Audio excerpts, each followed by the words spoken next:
variety of challenges for a varied sector. If you take manufacturing and processing as one part, if you take wholesale resale, and if you take hospitality, each of those subsectors in one way or another is going to continue and is continuing to face inflationary pressures. So whether that's things like national minimum wage, whether it's just general inflationary pressures from commodity pricing, etc., and of course the uncertainty around energy costs. Those are the general pressures. For those businesses that have got debt or considering further investment, then the rising or risen interest costs as well. For some different parts within that, so let's take manufacturing and processing, for example, there's a general squeeze of the middle, is what we're hearing. And what I mean by that is the middle range of products. So your premium products and your budget or kind of, your entry level products, probably faring okay in uncertain economic times, whereas that middle ground are kind of your staple, so not your treat and not your budget.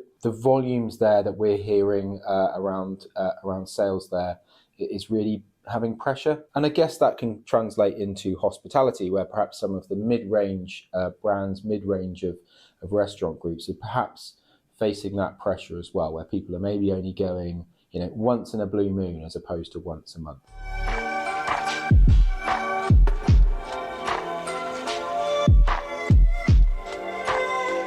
In a way no different to previous years, and some of these messages are kind of recurring. I think especially for businesses in the part of the world that I'm sitting, the Southwest, exports is probably been underrepresented.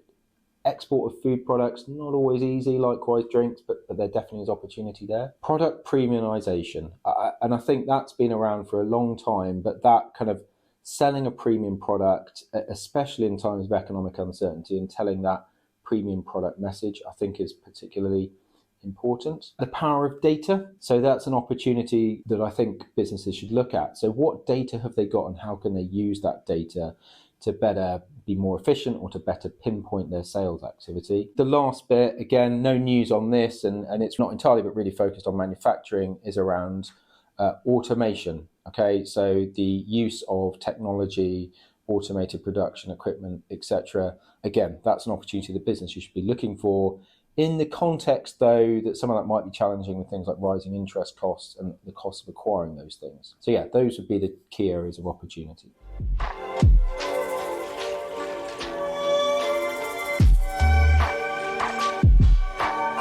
There's kind of obvious bits that you would expect an accountant to talk about. Okay, in that a new government could see changes of corporation tax rate, could see changes of approach to things like R&D tax credits, pressure or otherwise on internationally owned groups, many of which have subsidiaries in the UK, and the way they're taxed here. There could be changes to VAT. So those are all the kind of the answers you'd expect. I guess there's possible legislative changes around kind of food standards, packaging, etc. We already have plastic packaging tax, but what other environmental focus changes could come in? But then also, what would a new government's drive be around that health agenda, that healthy living agenda?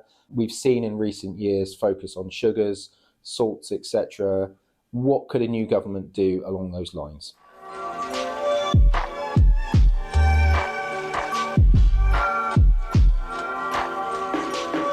There is uncertainty. There's also opportunities. What's important and what I find myself saying to businesses is plan ahead. Consider various scenarios. And the particular question I've got is, do your systems generate sufficient data and sufficiently rich data in order to help you generate those scenarios and generate those plans, etc.? So really looking at your systems and the quality of data. Tell your product story. So it's a competitive world out there. I mentioned earlier product premiumization, and gain loyal customers, get that customer buy-in. Spread your risks. So in terms of your portfolio of products that you might manufacture, or your sites you might have as a restaurant, or your menus, etc., or your channels of distribution, spread that risk as best you can. That could include export.